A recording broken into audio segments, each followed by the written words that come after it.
Welcome back for video 4 in the chapter 1 Origins series. We were talking about Mesopotamia and we had finished talking about the stele of Hammurabi, and now we move into the art forms that we see during this time period. So one of the big pieces are stone guardians that would be placed at certain gateways to important places. So we see that this is very much in an Assyrian style. Now, I'm going to pull up the next slide as I talk about this, because this is one in particular that was in front of Nimrud Plaza or Palace in Nineveh, which is Iraq now. Okay, so one thing that we think of is that with these statues is that they're usually the body of a lion. So you see the body, it looks much like a lion's body. You have the wings of a bird, and you have the head of a man, and that usually is in the Assyrian style. It would look like a man during that time period, okay? There were other Assyrian sculptures that consisted of carved stone reliefs set in the walls of buildings. There's an emphasis on military subjects in art during this period because this is a very historical these are historical documents basically on actual events that occurred during that time period. Now, this piece in particular is one of a pair of guardian figures that flanked one of the entrances into the throne room within that Nimrud palace. Stone mythological kind of guardians. They would be sculpted in relief. Remember, we talked about, like, let's imagine the base of this would be the size of that rectangular piece of stone that was started with, and then this would be carved out from that, so it comes out from there, and you see we've even got along the side pieces as well. So this would be carved in relief, okay? The winged lion has 5 legs, so that when viewed from the front, it is standing firm. So you notice, we don't even notice at first, this 5th leg. Here's the 2 front ones, the 2 back ones, and then here's this 5th one. It seems to be, when it's viewed from the side, it appears to be striding forward against any evil.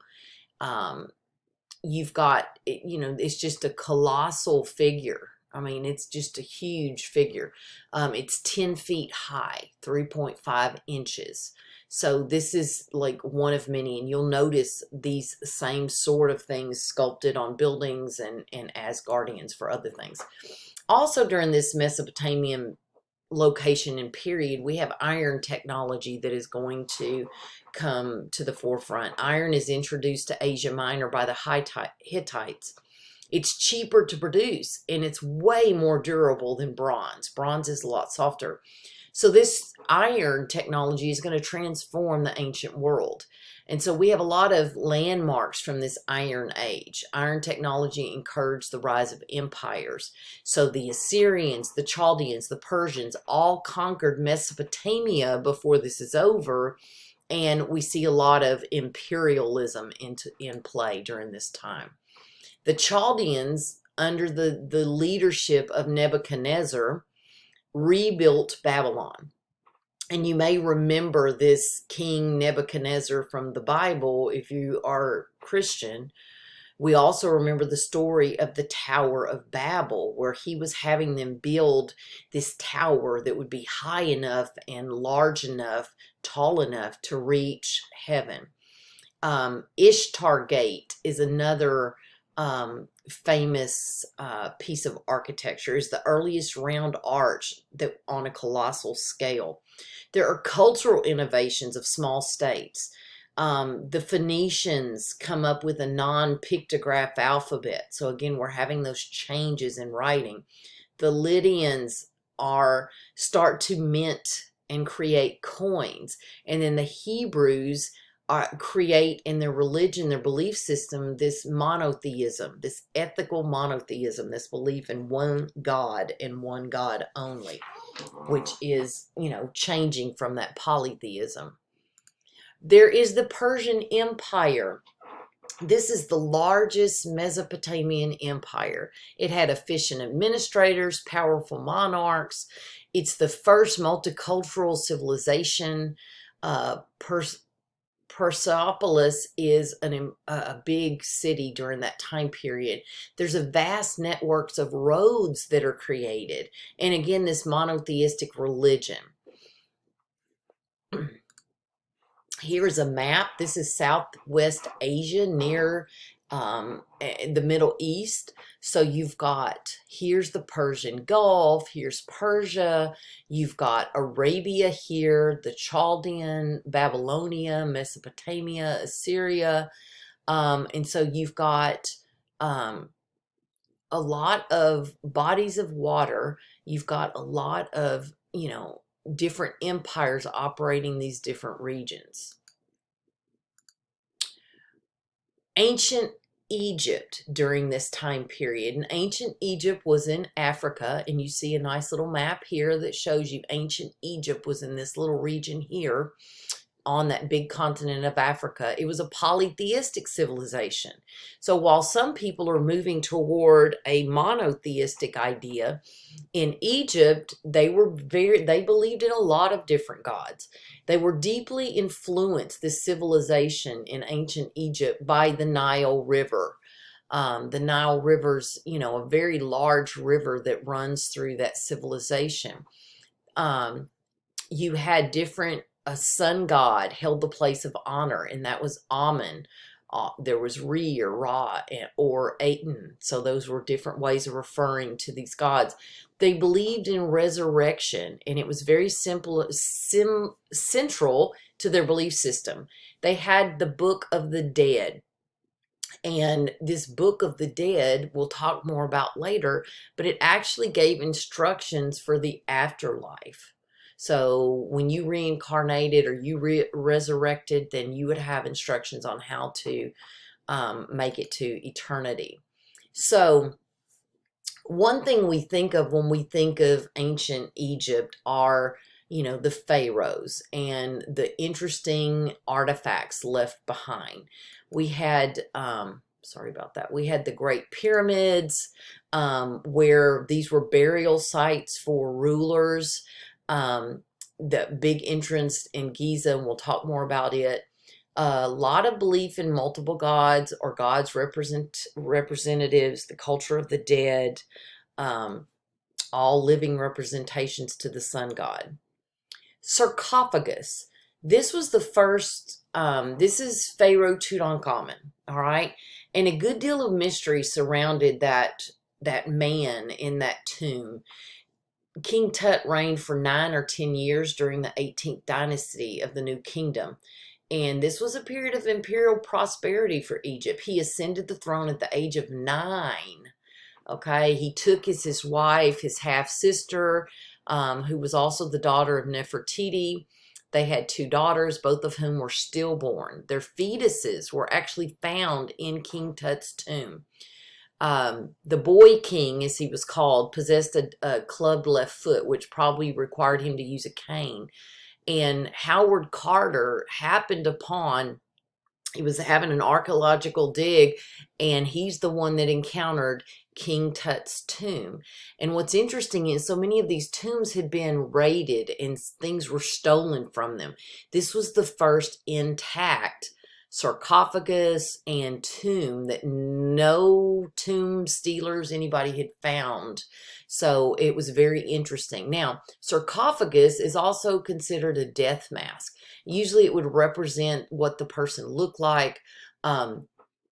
And it was beautifully inlaid. This one had a lot of gold. It had the blue lapis. It had obsidian, the black quartz, turquoise, all these different colored glass. It was a piece of artwork itself, just that sarcophagus. Now, the walls of this tomb depict the burial rituals, that what was done to preserve his body and prepare him for burial. Now, another interesting thing about you've got a vulture that springs forth from his brow, signifying his dominion over Upper Egypt. A cobra puffs up beside it. A lot of interesting, beautiful, artwork. The walls, of course, had paintings as well, as we mentioned. Now, there's some interesting, with new technology, we have a lot of new information. And he was, in 1922 is when Howard Carter found this tomb and found this sarcophagus. It had been sealed for more than 3,200 years, had vast hoard of artifacts and treasures. And I've got a cool little video for you to watch. And again, I'll post that right below this lecture in Blackboard. But now, based on that mummy and all the modern technology, this is a picture of what they think he probably looked like. Now, my son, of course, thinks it looks like Steph Curry, for those of you that are basketball fans. All right, so that brings us to Akhenaten's reform. So during the time period of the rule of Akhenaten's, he pushed for a monotheistic reform. He elevated Aten to the supremacy among other gods. He built a new palace at Tel El Armana. He created a hymn to Aten. When it came to Egyptian women during that time, they enjoyed economic privileges and they actually had civil rights. The land would pass, in fact, through the female lineage instead of it passing from the male to the next male in line. There also, because this land passed through a female lineage, there was this encouragement for brother-sister marriages so that you kept that land and those, all of that property in the family, which is a little weird to us. Think about marrying your sister. Egyptian art. Most of it comes from the tombs and graves. And we've seen, especially after you watch that video, you'll see even more. But a lot of it is in the graves. This is why there were so many grave stealers, people that would break in and rob these graves, because there's a lot of priceless jewelry and gold and different vessels, all these things in there. Style mirrors order, okay? And in art, that's an important thing, okay? That style is mirroring what's going on as far as the order and what is normal in art. There's a societal hierarchy. There's both perceptual and conceptual. There's a hunting scene from a tomb of Neb-Amen at Thebes. Monumental sculpture is very important. So, they would sculpt an image of someone, usually a king, a pharaoh. There's a balance between realism and stylization also during this ancient Egypt. There are new kingdom temples that are created. The plan for those mirrored central features of Egyptian cosmos. Pylons, big stone pylons would symbolize mountains, and they would serve as a gateway into this important area. There'd be an open courtyard that would progress through the hypostyle hall and into inner sanctuary. So you have this voyage from light to dark. There's a great temple of Amun-Ra in Karnak that is created. So this is not used for communal assembly. Commoners are forbidden to enter. Only priests are allowed to perform daily rituals of cosmic renewal, and only those that are in upper status are allowed to enter. Literature and music, we see an infusion of it. There's wisdom literature. There are satires of trades, lyric poetry, songs and poetry that are interchangeable. Musical instruments are even found buried with the dead. So we know musical is an important part. No certain knowledge of how music sounded. There's visual representations show music played an important role in both their religious and secular lives. And Egyptian women were very important in the music making.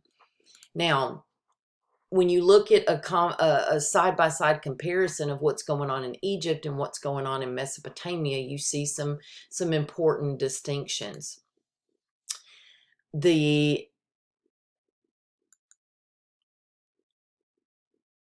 This will conclude our segment, and we'll start talking about the palette of Narmer.